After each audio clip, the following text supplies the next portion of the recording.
Sa wakas is may bibili na rin ng aming bed, tsaka itong aming cabinet. Pinost kasi ito ng aking asawa online, tapos merong tao na nag-inquire. Alam nyo ba yung benta lang namin dito is nasa 7,000.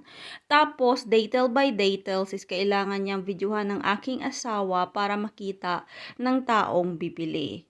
Then, may pa-previous din itong aking asawa, yung dalawang side table nito is ibibigay na lang namin ng free. Yung size ng aming bed is king size, tapos pag nagbenta ka dito ng bed, kasama na yung foam or salta yung tawag. Tapos yung cabinet is super ganda, talagang bago-bago pa yan, wala pa yung sira. Then malawak yung kanyang paglalagyan ng damit.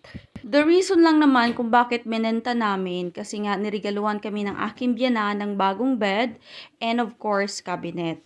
Tapos yung mga kinukuha kong damit is mga damit ko yung pambahay. Ililipat ko doon sa my room ng aking biyanan kasi lahat ng mga gamit namin is nandoon na. Except lang ng mga damit ko na pambahay. Habang hinihintay namin yung aming bagong bed, dito muna kami magsistay ng aking asawa sa may aming living area. Tapos yung kanapa or sofa namin dito is a sofa bed. Yes, it's a double purpose. Minana pa ito ng aking biyanan sa kanyang nanay kaya hindi niya ito mabitaw-bitawan kasi nga merong sentimental value. At ang tibay-tibay ng sofa na ito, I don't know how many years na, pero grabe. Yung mga bisita namin is dito natutulog pag wala kaming space or room.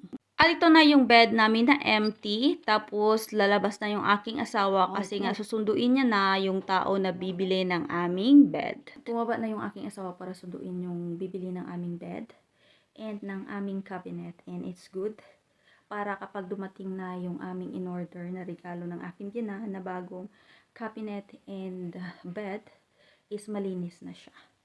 Tapos na nilang i-dismantle lahat ng mga items. So, isa-isa na nilang ibababa yan. Ang mahirap lang dito sa amin is wala kaming elevator. Tapos nandito pa kami sa kataas-taasang floor. Kaya talagang mapapagod yung magbubuhat nito pababa.